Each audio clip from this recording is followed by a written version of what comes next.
Praise the Lord. सभी भाई बहन बच्चों को, दोस्तों को नमस्कार, सत श्री अकाल, आदाब, जय प्रभु यीशु मसीह की।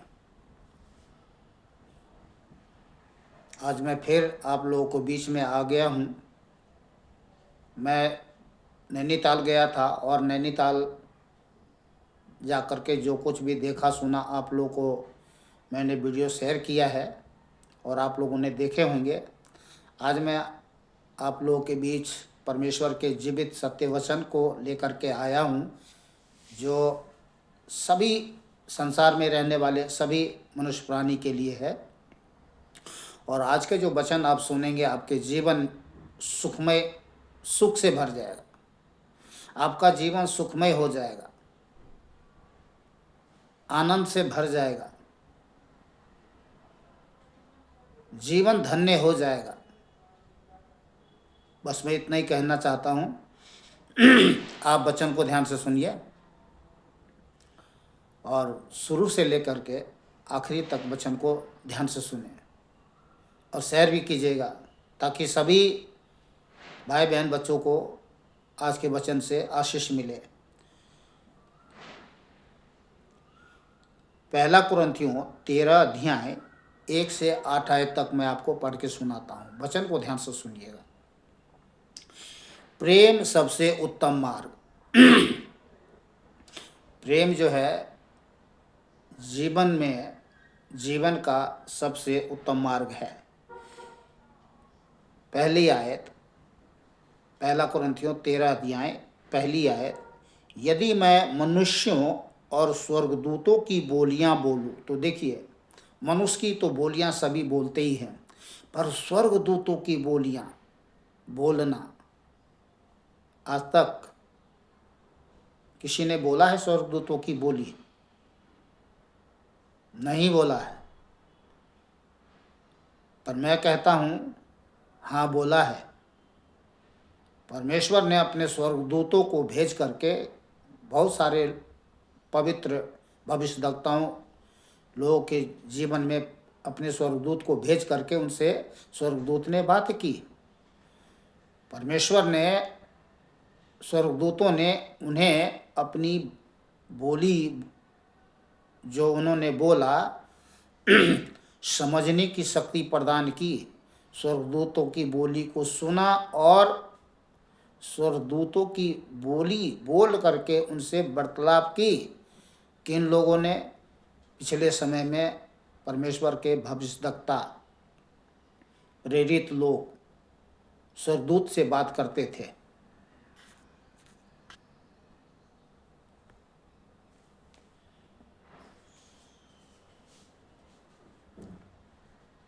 यदि मैं मनुष्य और स्वर्गदूतों की बोलियां बोलूं और प्रेम न रखूं, तो मैं ठनठनाता हुआ पीतल और झनझनाती हुई झांझ हूं।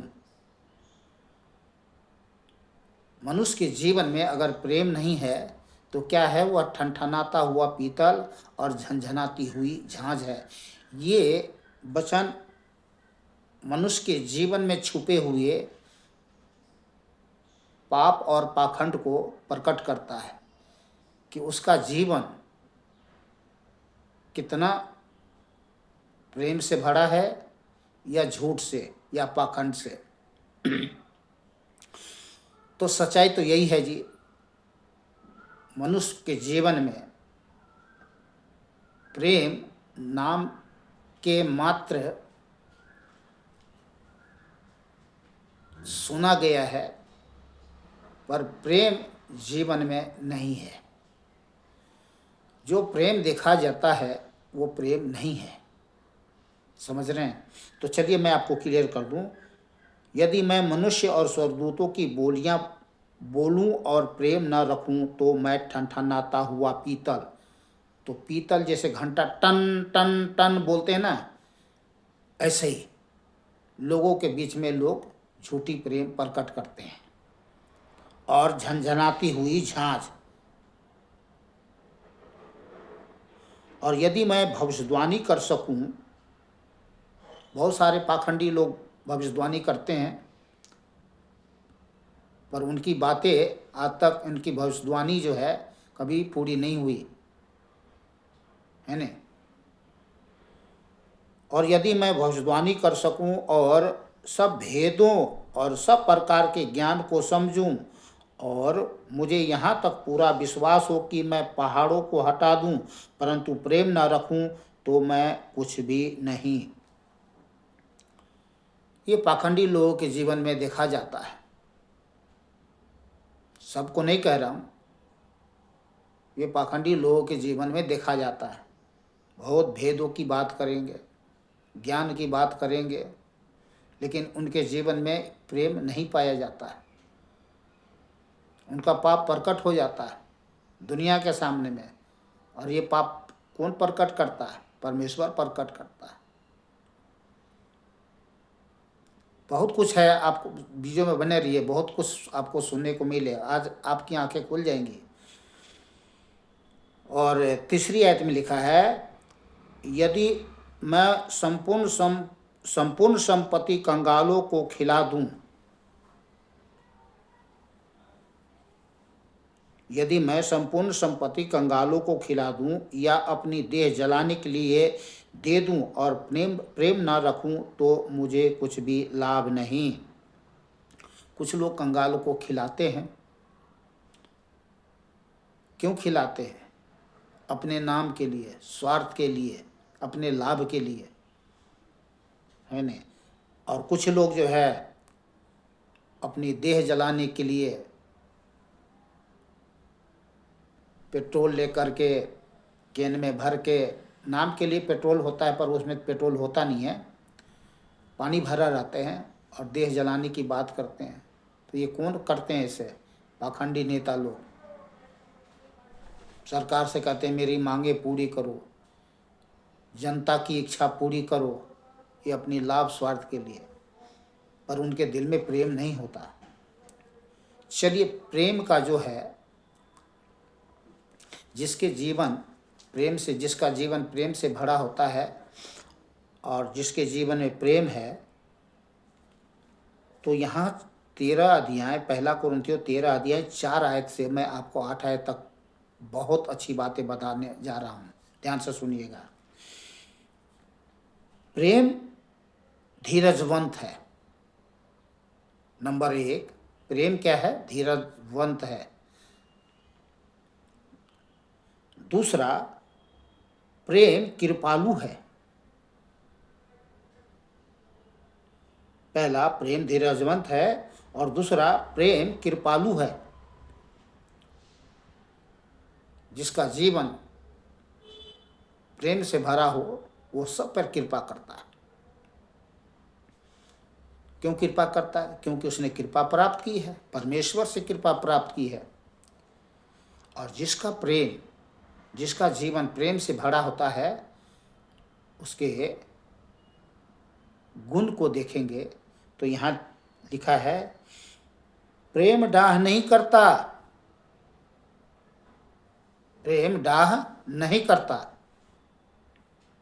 नंबर 1, प्रेम अपनी बड़ाई नहीं करता। तो दुनिया में प्रेम तो लोग दिखाते हैं, पर एक दूसरे से क्या करते हैं? डाह करते हैं। और क्या करते हैं? अपनी बड़ाई करते हैं। तो जो अपनी बड़ाई करता है, समझ लेना उसके जीवन में प्रेम नहीं है। मैं आपको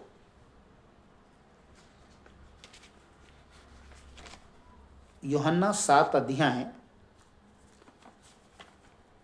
18 आयत में पढ़ के सुना रहा हूं, ध्यान से सुनिए। यहां लिखा है, जो अपनी ओर से कुछ कहता है वह अपनी ही बड़ाई चाहता है। देख लीजिए, जो अपनी ओर से कुछ कहता है वो अपनी बड़ाई चाहता है। जो अपनी ओर से कुछ कहता है वह अपनी ही बड़ाई चाहता है, परंतु जो अपने भेजने वालों की बड़ाई चाहता है वही सच्चा है और उसमें अधर्म नहीं। कौन सच्चा है? जो अपने भेजने वालों की बड़ाई चाहता है। भेजने वाले कौन? प्रभु यीशु मसीह अपने लोगों को भेजता है। कहाँ? आप लोगों के बीच में, संसार के लोगों के बीच में। किस लिए भेजता है? प्रेम संदेश। मेरे प्रेम को बांटो और प्रेम का प्रमाण दो, एक दूसरे के साथ भलाई करो। लोग जाते हैं, भलाई दिखाते हैं, और ये पक्का प्रमाण है। बच्चा बच्चा जानता है कि परमेश्वर के लोग आज सारे संसार में जाकर के परमेश्वर के प्रेम का प्रमाण देते हैं कि परमेश्वर ने जगत के सभी मनुष्य प्राणी से क्या किया, प्रेम किया, अपना इकलौता पुत्र दे दिया, ताकि जो कोई उस पर विश्वास करे वो नष्ट न हो परंतु अनंत जीवन पाए। ये प्रेम संदेश है, प्रेम से भरा जीवन है, इसको प्रेम कहते हैं, इसी को प्रेम कहते हैं। तो प्रेम अपनी बड़ाई नहीं करता, तो किसकी करता है? परमेश्वर की करता है, अपने भेजने वालों की करता है।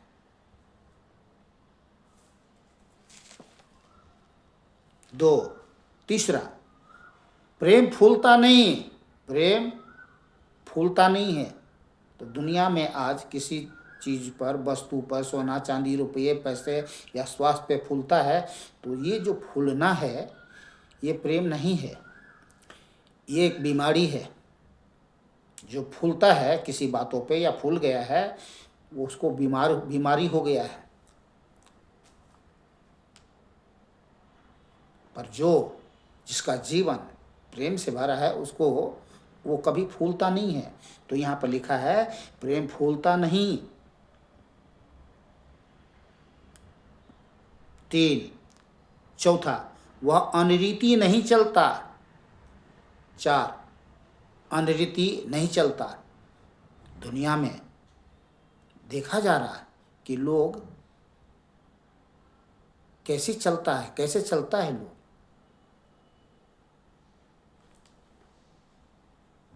इससे प्रकट होता है कि उसके जीवन में प्रेम नहीं है। तो जो अनरीति चलता है उसके जीवन में प्रेम नहीं है। तो प्रेम जो है अनरीति नहीं चलता। 5वां, वह अपनी भलाई नहीं चाहता। प्रेम अपनी भलाई नहीं चाहता। 5,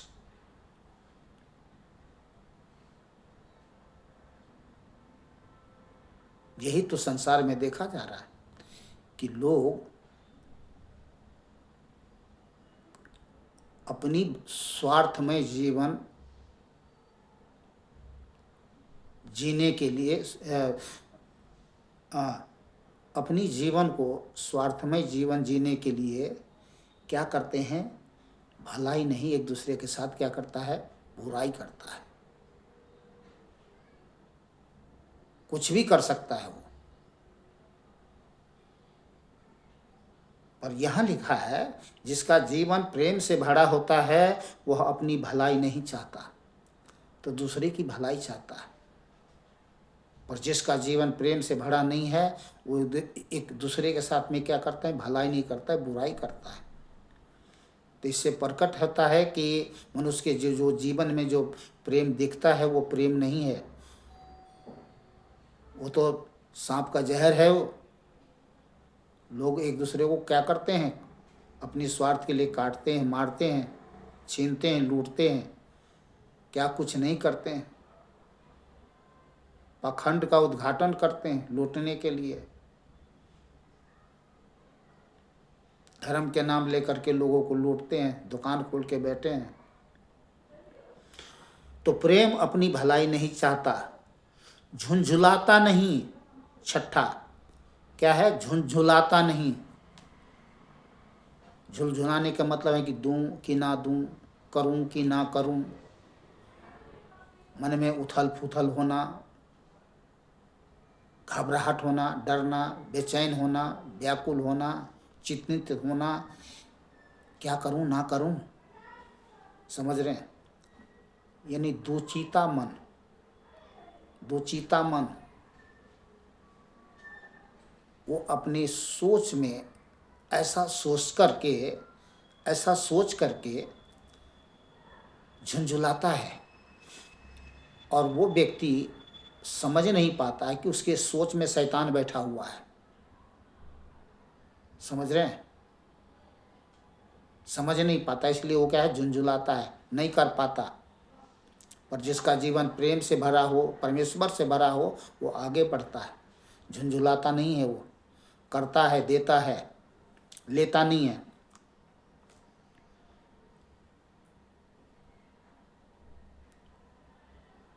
तो छठा, झुंझुलाता नहीं। सातवां, बुरा नहीं मानता। प्रेम बुरा नहीं मानता, प्रेम बुरा नहीं मानता।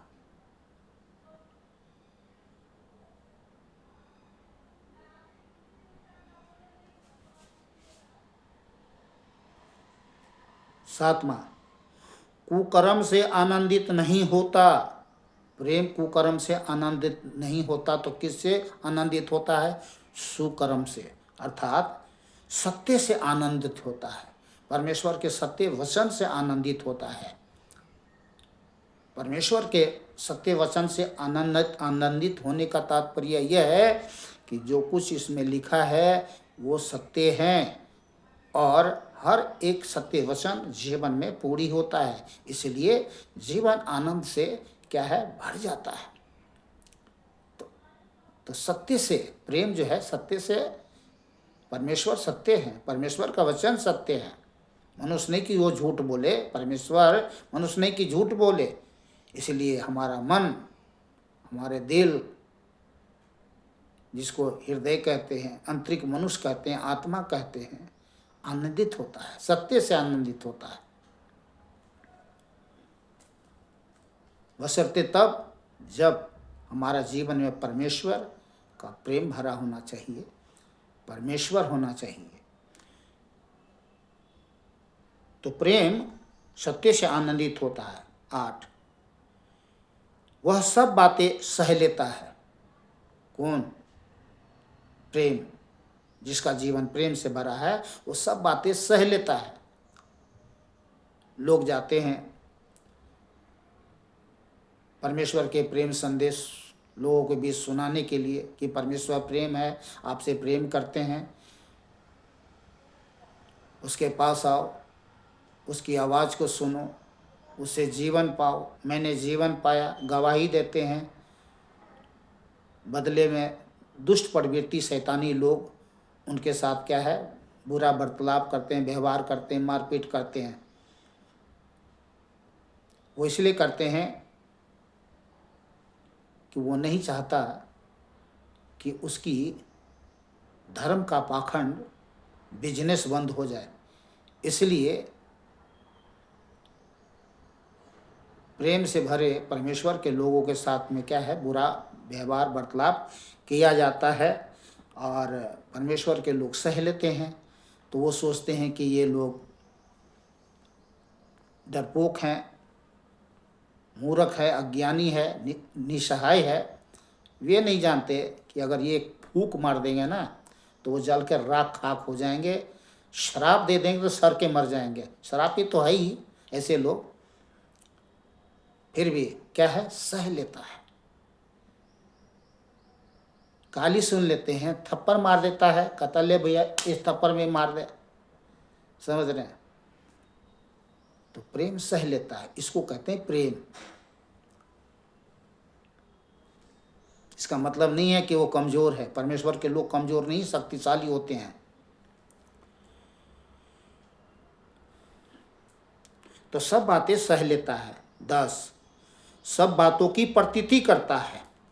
11, सब बातों की प्रतीति करता है। कौन सी बातों की प्रतीति करता है? परमेश्वर की हर एक बात को, हर एक सत्य वचन को क्या है, प्रतीति करता है। इसलिए कि जो कुछ परमेश्वर ने कहा है वो सत्य है, और वो हमारे जीवन में पूरी होता है, और जो कुछ भी कहा है वो होगा और होने वाला है। तो इसलिए बाइबल पढ़ना अनिवार्य है। क्या कुछ नहीं होने वाला है? आप लोग सुने होंगे, झूठी अफवाह नहीं है। जो कुछ भी बाइबल में लिखा है वो सब पूरा होता है और होगा। आकाश पृथ्वी टल जाएंगे, परमेश्वर यीशु ने कहा मेरा सत्य वचन कभी नहीं टलने वाला है। जो मैंने कह दिया वो पूरा होगा, तुम्हारे जीवन में भी और इस दुनिया में भी, और क्या कुछ होने वाला है और क्या कुछ होगा, वो सत्य वचन में पढ़ा जा सकता है, सुना जा सकता है और दुनिया में देखा जा सकता है। तो सब बातों की प्रतीति करता है प्रेम, प्रेम से भरा जीवन।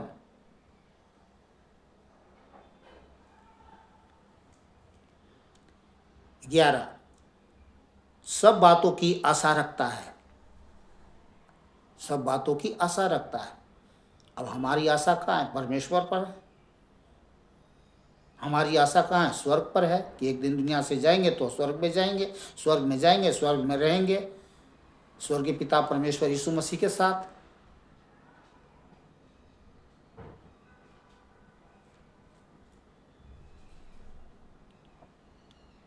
तो सब बातों की आशा रखता है। 12, सब बातों में धीरज धरता है। तो सब बातों के लिए क्या है? धीरज धरता है। तो हम सब धीरज धरते हैं, परमेश्वर के लोग धीरज धरते हैं। क्यों? क्योंकि प्रेमी परमेश्वर का प्रेम हमारे जीवन में भरा है। जिसका जीवन प्रेम से भरा हो, धीरजवंत होता है और सब बातों को धीरज धरता है, और धीरज धरने वालों को परमेश्वर धन्य कहता है। और 8वीं आयत में लिखा है, प्रेम कभी टलता नहीं, प्रेम कभी टलता नहीं और न टलेगा। आकाश पृथ्वी टल जाएंगे, मेरा वचन कभी नहीं टलेगा। परमेश्वर प्रेम है, परमेश्वर का सत्य वचन अटल है। तो आदि से लेकर अब तक परमेश्वर की प्रेम बरकरार है सब मनुष्य के लिए, कि लोग परमेश्वर के पास आए और परमेश्वर के पास आकर के परमेश्वर के जीवनदायक प्रेम से भर जाए और जीवन में प्रेम की भरपूरी पा करके सबके साथ मेल मिलाप के साथ प्रेम का जीवन जिए। ये सर्वशक्तिमान महान जीवित परमेश्वर की भली महान इच्छा है। तो आज संसार में जितने प्राणी देखा जाता है, इस संसार में सबको नहीं कह रहा हूँ, बहुत सारे लोग हैं जो प्रेम से वंचित है, परमेश्वर से वंचित है। उनके जीवन में क्या नहीं है? प्रेम नहीं है। और जो प्रेम देखा जाता है वो एक धोखा है, झूठ है, फरेब है, पाखंड है, और उसके अलावा और कुछ नहीं है। वो प्रेम नहीं है। प्रेम होता तो एक दूसरे के साथ में भलाई करता, एक दूसरे पर दया करता, कृपा करता, एक दूसरे के लिए जान दे देता। कौन है इस दुनिया में ऐसा? लोग बहुत कम हैं। सच्चे अच्छे लोग बहुत कम हैं, पर बहुत सारे ऐसे लोग हैं जो अपने जीवन को धोखे में रखा है। तो उनके लिए एक मौका है। परमेश्वर सबको अवसर देते हैं कि लोग जीवित सर्वशक्तिमान परमेश्वर यीशु मसीह को जाने, माने, उसके पास आए और जीवन पाए। तो करना क्या है? इसके लिए करना क्या है? करना कुछ नहीं है, बस उनके चरणों में आना है। और चाहे तो चरणों में कहाँ आना है? चर्च में जाना है? नहीं। चाहे आप जहाँ कहीं भी हैं, जिस देश में है, जिस राज्य में है, जिस गांव में है, जिस शहर में है, चाहे घर में हो, खेत में हो, खलिहान में हो, शहर में हो, नगर में हो, रेल में हो, जहाज में हो या जेल में हो, वहीं पे अपना सर टिकाना है और कहना है, हे सर्वशक्तिमान, दयालु, अनुग्रहकारी, करुणामय, जीवित परमेश्वर, मैं अपना नाम लीजिए, आपके चरणों में आता हूँ। मैं स्वीकार करता हूँ मैं पापी हूँ। मेरे पापों के लिए 2500 वर्ष पहले क्रूस पर मारे गए, गाड़े गए और मुर्दों में से तीसरे दिन जी उठे। मेरे पापों को क्षमा करे, मुझ पर दया करे, मुझे नया जीवन दे, अपना बेटा बेटी बना ले। आज से मैं अपना जीवन आप सर्वशक्तिमान परमेश्वर यीशु के चरणों में समर्पित करता हूँ। मान लेता हूँ कि आप ही परमेश्वर हैं, जान गया हूँ कि आप ही परमेश्वर हैं। आज से मैं अपना जीवन आपके चरणों में समर्पित करके आपके नाम से जीऊँगा। आपके बेटा बेटी बन करके आपके प्रेम से भर करके जीवन जीऊँगा। सबके साथ भलाई करूँगा, किसी के साथ बुराई नहीं करूँगा। शैतान से नाता तोड़ता हूँ, आपसे नाता जोड़ता हूँ। इस प्रार्थना को प्रभु मसीह यीशु के नाम से मांग लेता हूँ, आमीन बोल करके एक छोटा सा प्रार्थना करना है और कुछ नहीं करना है। इस प्रकार आपका जीवन धन्य हो जाएगा, आपका जीवन सुखमय होगा, आपका जीवन सुख से भर जाएगा, कभी दुख का सामना नहीं करोगे। जो लोग करने वाले हैं, कौन करने वाले हैं? वे सब पाखंडी लोग जिसका जीवन नफरत, झूठ, लोभ, लालच, घमंड, दाग, झूठी, कलंक, शैतान से भरे हैं, वे सब सामना करने वाले हैं। नीचे नरक, अग्निकुंड, काले आग, तो उनके लिए भी अवसर है। अगर आज के इस वीडियो को देखते हैं कोई भी व्यक्ति, तो जो लोग परमेश्वर से वंचित है, परमेश्वर के प्रेम से वंचित हैं, बिना देरी किए हुए अपना सर टिका लो और अपने जीवन को बचा लो। बस यही मेरी दिल की दुआ है ईश्वर से, और आपसे यही कहना है। तो बस आज के लिए इतना ही, मिलते हैं दूसरे वीडियो में। आप लोग खुश रहो, आनंदित रहो, सुरक्षित रहो और भला चंगा रहो। फिर से नमस्कार, सत श्री अकाल, आदाब। जय प्रभु यीशु मसीह की। बोलिए जय प्रभु यीशु मसीह की। अरे बोलिए ना, जय प्रभु यीशु मसीह की।